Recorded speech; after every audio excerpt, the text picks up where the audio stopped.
Ya keçməzdən əvvəl kanala abunə olmağı və videomu bəyənməyi unutmayın. Elgün İbrahimovun ölümü ilə bağlı istintaq davam etdirilir.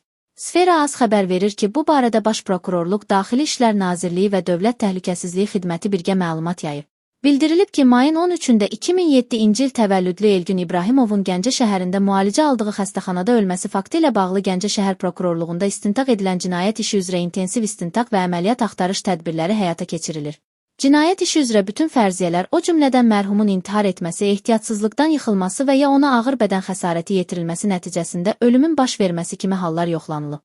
İstintaqın hazırki mərhələsində əldə edilmiş sübutlarla, yəni şahid ifadələri, hadisə yerinə, müşahidə kameralarına baxış, meyitin xarici və daxili müayinə edilməsi, telefon məlumatları, məhkəmə genetik, məhkəmə tibbi və digər ekspertizaların rəyləri və başqa dəlillərlə müəyyən edilmişdir ki, Elgün İbrahimova hər hansı kənar şəxs və ya şəxslər tərəfindən xəsarət yetirilməyib, ona qarşı heç bir zoraki hərəkətlərə yol verilməyib, o, hündürlükdən yıxılmaq nəticəsində aldığı çoxsaylı xəsarətlərdən ölüb.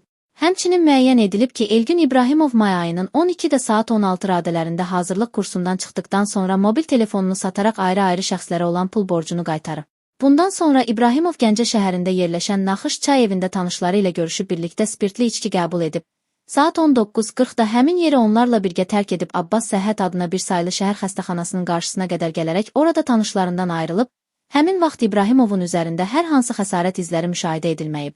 Daha sonra İbrahimov saat 20:17-də marketdən 2 qutu siqaret alıb əvvəllər də mütəmadi olaraq vaxt keçirdiyi Gəncə şəhəri, Xələfov 115 ünvanında yerləşən Texnologiya Universitetinin istifadəsiz yataqxanasına tək halda gedib, qeyd olunan yataqxananın 5-ci mərtəbəsində məhəccərsiz eyvana çıxaraq, orada bir neçə siqaret çəkmiş və eyvandan torpaqla örtülmüş sərt səthi olan həyətə yıxılaraq çoxsaylı xəsarətlər almış. Saat 22:52-də ərazidə olan gözətçi tərəfindən yerdə yaralı vəziyyətdə aşkar edilərək təcili tibbi yardım avtomaşını vasitəsilə xəstəxanaya təxliyə edilib, may ayının 13-də almış olduğu xəsarətlərdən xəstəxanada ölüb.